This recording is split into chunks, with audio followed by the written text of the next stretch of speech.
ತಾಯಿಯೇ ದೇವರು, ತಂದೆಯೇ ಗುರು. ನೋಡಿ ಎಷ್ಟೊಂದು ಅದ್ಭುತವಾದ ವಾಕ್ಯ ಇದು. ಇವತ್ತು ಕಲಿಗಾಲ ಯಾಕೋ ಕಾಣಿ ಅಂತ್ಯವಾಗ್ತಾ ಇದೆ ಅಂತ ಅನಿಸ್ತದೆ ಒಂದೊಂದ್ಸಾರಿ. ಒಬ್ಬ ತಾಯಿ ತಂದೆ ಮಗನನ್ನ ಸಾಕಬೇಕಾದ್ರೆ ಎಷ್ಟು ಕಷ್ಟ ಬೀಳ್ತಾರೆ ನೋಡಿ. ಇವತ್ತು ಆ ತಾಯಿ ಸವಿತಕ್ನವರು ಅವಳು ಗೋಳಾಟ ನೋಡಿದ್ರೆ ನಿಜವಾಗ್ಲೂ ನಮ್ಮ ಕಣ್ಣಲ್ಲಿ ನೀರು ಬರ್ತಾ ಇದೆ. ಎದೆ ಉದ್ದ ಬೆಳೆದ ಮಗನನ್ನ ಕಳ್ಕೊಂಡಾಗ ಆ ತಾಯಿಗಾಗು ನೋವು, ಆ ತಂದೆಗಾಗು ನೋವಿದೆಯಲ್ಲ. ತಾಯಿ ಏನೋ ಅಳ್ತಾಳೆ ಜೋರಾಗಿ, ಆ ತಂದೆ ಅಳುವನ್ನ ತೋರಿಸ್ಕೊಳ್ಳೋದಿಲ್ಲ. ಹೃದಯಾಂತರಾಳದಲ್ಲಿ ಕೊರಗ್ತಾನೆ ಆ ಮನುಷ್ಯ. ತಂದೆ ಎಂಬ ಶಕ್ತಿಯಷ್ಟು ನೋವನ್ನು ಪಡುವವರು ಜಗತ್ತಲ್ಲಿ ಯಾರೂ ಇಲ್ಲ. ಆದರೂ ನಾವು ಮಕ್ಕಳಾದರೂ ಕೆಲವೊಬ್ಬರು ಮಾತ್ರ. ಒಂದು ಸಣ್ಣ ಉದಾಹರಣೆ ಕಥೆಯನ್ನು ಹೇಳ್ತೇನೆ, ದಯಮಾಡಿ ಕೇಳಿಸ್ಕೊಳ್ಳಿ. ಮಕ್ಕಳಿಗೆ ಅದನ್ನು ತಿಳುವಳಿಕೆ ಮಾಡಿ ಹೇಳ್ಕೊಡಿ. ತಾಯಿ ತಂದೆ ಇಲ್ಲದ ಪ್ರಪಂಚ ಈ ಜಗತ್ತಿನಲ್ಲಿ ಶೂನ್ಯ ಆವರಿಸ್ತದೆ ಮಕ್ಕಳೇ. ನಿಮಗೆ ಬೆಳಿಗಂಟ ಅಪ್ಪವ ಇರ್ಲಿ ಅಂತಾರೆ, ಬೆಳೆದ ಮೇಲೆ ಎಂಟಿ ಪಕ್ಕಕ್ಕೆ ಬತ್ತಿದ್ದಂಗೆನೆ ಅವ್ವ ನೀನು ಅಲ್ಲಿ ನಮ್ಮ ತಂಗಿ ಮನೆಗೆ ಹೋಗು, ಒಂದಷ್ಟು ದಿನ ಇದ್ದು ಬರೋಗು ಅಂತ ಹೇಳಿ ಕಳಿಸ್ತಾರೆ ಈಗ, ಅಲ್ವಾ? ನಿಜವಾಗ್ಲೂ ಎಷ್ಟೋ ಊರಲ್ಲಿ ನಡೀತಾ ಇದೆ. ಒಬ್ಬ ತಾಯಿ ಮಗನನ್ನ ಸಾಕಷ್ಟು ಚೆನ್ನಾಗಿ ಬೆಳೆಸಿದ್ಲು. ಅವನಿಗೆ ಒಳ್ಳೆ ಕೆಲಸ ಸಿಕ್ತು, 1.5 ಲಕ್ಷ ರೂಪಾಯಿನ ಸಂಬಳ ಅವನಿಗೆ. ಮದುವೆ ಆದ್ಮೇಲೆ ಏನು ಮಾಡ್ದ ಅವ್ರವ್ನ, ಅವ್ವ ಇಲ್ಲಿ ಹಳೆ ಮನೆ ಅದಲ್ಲ, ಹಳೆ ಮನೇಲಿ ನೀನಿರೋ, ನಾನು ಸಿಟಿಲಿ ಹೋಗಿ ವಾಸ ಮಾಡ್ತೀನಿ ಅಂತ ಅಂದ. ಒಬ್ಬಳನ್ನೇ ಬಿಟ್ಬಿಟ್ಟು ಸಿಟಿಲಿ 60-70 ಲಕ್ಷ ರೂಪಾಯಿ ಖರ್ಚು ಮಾಡಿ ಒಂದು ದೊಡ್ಡ ಮನೆ ಕಟ್ಟಿಸ್ತಾ. ಯಾರು? ಮಗ. ಆದರೆ ಅವ್ರವನ್ಗೆ ಆ ಮನೆ ಒಳಗೆ ಒಂದಷ್ಟು ಅಗಲ ಜಾಗ ಇಲ್ಲ ನೋಡಿ. ಊರಲ್ಲೇ ಇರೋವ ನೀನು, ಇಲ್ಲಿಗೆ ಬರೋದು ಬೇಡ ಅಂತ ಅಂದ. ಯಾಕೆ ಅಂದರೆ ಇಲ್ಲಿಗೆ ಬಂದರೆ ಅವ್ರವ್ವ ಗಲೀಜು ಮಾಡ್ಕೊತಾಳೆ, ಆಮೇಲೆ ಶಿಸ್ತಾಗಿರೋದಿಲ್ಲ. ನಾನೊಬ್ಬ ದೊಡ್ಡ ವಿದ್ಯಾವಂತ, ನಾನು ಹೆಚ್ಚಾಗಿ ಸಂಬಳ ತೆಗಿತೀನಿ ಅನ್ನೋ ಅಹಂಕಾರ ಮಗನಿಗೆ ಬಂದೋಯ್ತು ನೋಡಿ. ಕೊನೆಗೊಂದು ದಿನ ಆ ತಾಯಿಗೆ ಕಣ್ಣು ಕಾಣಿಸ್ತಾ ಇಲ್ಲ, ಜನ ಎಲ್ಲ ಉಗಿಕ್ ಶುರು ಮಾಡಿದ್ರು. ಲವ್, ಇಷ್ಟೊಂದು ಸಂಬಳ ತಗತಿಯ, ಕೈ ತುಂಬ ಉಂಗ್ರ ಏನು ಎಲ್ಲ ದೊಡ್ಡ ದೊಡ್ಡ ಮನಸ್ಸಂಗೆ ಬತ್ತೀಯ ನೀನು, ಬೋಳಿ ಮಗನೇ, ನಿಮ್ಮ ತಾಯಿಗಂತೂ ತನ್ನಾಕು ಯೋಗ್ಯತೆ ಇಲ್ಲಲ್ಲ ನಿನಗೆ ಎಂದಾಗ ಆ ಮಗ ಯೋಚನೆ ಮಾಡೋದೇನು ಗೊತ್ತಾ? ಅವ್ರವನ್ನ ತಗೊಂಡೋಗಿ ಅನಾಥಾಶ್ರಮಕ್ಕೆ ಬಿಟ್ಬಿಡೋಣ ಅಂತ.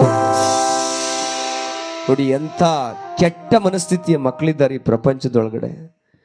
ಅವ್ರವ್ವ ದುಡ್ಡಿದ್ದಾಗ ಅವ್ರವ್ವ ಬೇಕು, ಓದಿಸುವಾಗ ಅವ್ರವ್ವ ಅಪ್ಪ ಬೇಕು. ಎಲ್ಲ ಆದ್ಮೇಲೆ, ಎಲ್ಲ ದುಡ್ಡು ಕಾಸು ಎಲ್ಲ ಸಿಕ್ಕಿ ಇವನು ಸಂತೋಷವಾಗಿ ಅನುಭವಿಸಿದ ಮೇಲೆ ಆ ತಾಯಿ ಬೇಡ ಇವನಿಗೆ. ಏನ್ ಮಾಡ್ದ? ಅವ್ವ ಜಾತ್ರೆಗೆ ಹೋಮ ರೆಡಿ ಆಗುವಂದ, ಕಣ್ ಕಾಣೋದಿಲ್ಲ, ಯಾವ ಜಾತ್ರೆಗಪ್ಪ ನಾನು ಹೋಗನೆ. ಆಮೇಲೆ ಅವಳು ಬಟ್ಟೆ ಬರೆಯಲ್ಲ ತುಂಬ್ಕೊಂಡು ಕರ್ಕೊಂಬಂದ. ಬಂದು ಒಂದು ವೃದ್ಧಾಶ್ರಮದ ಮುಂದೆ ನಿಂತ್ಕೊಂಡು ಹೇಳ್ತಾನೆ, ಅವ್ವ ಇದು ನಮಗೆ ಗೊತ್ತಿರೋರ್ ಜಾಗ, ನೀನು ಇಲ್ಲಿರೋ, ಊಟ ಕೊಡ್ತಾರೆ, ತಿಂಡಿ ಕೊಡ್ತಾರೆ, ನಾನು ಅವಾಗ ಬಂದು ನೋಡ್ಕೊಂಡು ಹೋಗ್ತೀನಿ. ಯಾವುದಪ್ಪ ಜಾಗ ಇದು? ಇದು ವೃದ್ಧಾಶ್ರಮ ಅಂತ, ಮುದುಕರೆಲ್ಲ ವಾಸ ಮಾಡೋ ಜಾಗ ಅಂದ್ರು. ಆ ತಾಯಿ ಎದೆಗೆ ಚೂರಿ ಹಾಕಿ ಚಿಚ್ಚಿದಾಗ ಆಗೋಯ್ತಾಗೆ.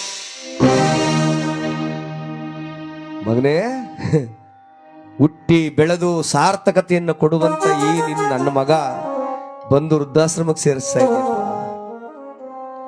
ವೃದ್ಧಾಶ್ರಮಕ್ಕೆ ಹೇಳಿದ್ರು, ಈ ತಾಯಿಗೆ ನಾವಿಲ್ಲಿ ಸೇರಿಸ್ಕೊಳ್ಬೇಕು ಅಂದ್ರೆ ಇವ್ರಿಗೆ ಮಕ್ಕಳು ಮರಿ ಯಾರು ಇರಬಾರ್ದಪ್ಪ, ಅನಾಥರಾಗಿದ್ರು ಮಾತ್ರ ಸೇರಿಸ್ಕೊಳ್ತೀವಿ. ಆಗ ಮಗ ಹೇಳದಂತ ಮಾತೇನು ಗೊತ್ತಾ?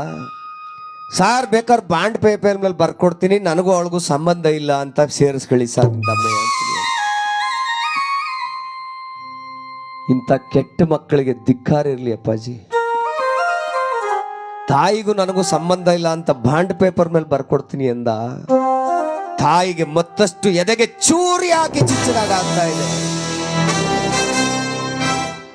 ಅಪ್ಪ, ಇಷ್ಟು ಕೆಟ್ಟವನು ಅಂತ ಗೊತ್ತಿದ್ರೆ ನಾನು ಹುಟ್ಟಿದಾಗ್ಲೇ ನಿನ್ನ ಕುತ್ತಿಗೆ ಚಿವುಕ್ ಬಿಡ್ತಿದ್ನಲ್ಲೋ.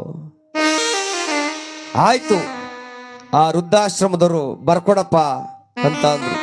ಬರದ ಏನಂತ, ಈ ಅನಾಥಾಶ್ರಮದಲ್ಲಿರುವಂತ ಈ ಮಾಯಮ್ಮನಿಗೂ ನನಗೂ ಅಂದ್ರೆ ಅವನ ಮಗನಾದ ನನಗೂ ಯಾವ ಸಂಬಂಧ ಇಲ್ಲ, ಅವಳ ಆಸ್ತಿ ಅಂತಸ್ತಿ ಯಾವುದು ನಮಗ್ ಬೇಕಾಗಿಲ್ಲ, ಅವಳಿಗೂ ನನಗೂ ಸಂಬಂಧ ಇಲ್ಲ ಅಂತ ಬರ್ಕೊಟ್ಬಿಟ್ಟ ಮಾಡಿ. ಆಯ್ತು, ಅವಮ್ಮ ಹೆಂಗೋ ಕಣ್ಣ ಗಿಣ್ಣ ಕಾಣ್ದೇನೆ ಅಲ್ಲಿ ಊಟ ಹಾಕ್ತಾರೆ, ಒಂದು ತನ್ನ ಕೊಡ್ತಾರಲ್ವಣ್ಣ, ಹೆಂಗೋ ಜೀವನ ಮಾಡ್ತಾ ಇದ್ದಾಳೆ. ಸಾವು ಅಂದ್ಮೇಲೆ ಬರ್ಲೇಬೇಕಲ್ವಪ್ಪ. ಒಂದಿನ ಏನಾಗೋಯ್ತು, ಮಗನ ನೋವಿನಲ್ಲೇ ಕೊರಗಿ ಆ ತಾಯಿ ಜೀವ ಬಿಟ್ಬಿಟ್ಲಂತೆ. ಜೀವ ಬಿಟ್ಟಾಗ ಈ ವೃದ್ಧಾಶ್ರಮದವರು ಕರೆದ್ರಂತೆ, ಒಂದು ಕನಿಕರದ ವಿಚಾರದಲ್ಲಿ ಅವನ ಮಗನಿಗೊಂದು ಫೋನ್ ಮಾಡಿದ್ರಂತೆ.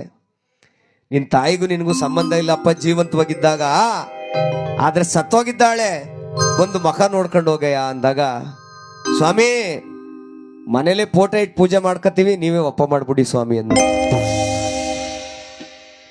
ನಿಜವಾಗ್ಲೂ ಕಣ್ಣಾಲಿಗಳಲ್ಲಿ ನೀರು ಸುರಿತದೆ ಬಂಧುಗಳು. ಆಗ ಅವ್ರು ಹೇಳಿದ್ರಂತೆ, ನಿಮ್ಮ ತಾಯಿ ಹೆಸರಲ್ಲಿ ಒಂದು 10 ಲಕ್ಷ ದುಡ್ಡಿದೆ ಕಣಯ್ಯ ಅಂದಾಗ, ನಾನು ಅಕೌಂಟ್ ನಂಬರ್ ಕೊಡ್ತೀನಿ, ಒಂಚೂರು ಆ ದುಡ್ಡು ಮಾತ್ರ ಸೆಂಡ್ ಮಾಡ್ಬಿಡಿ ಸ್ವಾಮಿ, ನಮ್ಮ ಅವನ ಹೆಣ ನೀವೇ ಸುಟ್ಟಾಕ್ಬಿಡಿ.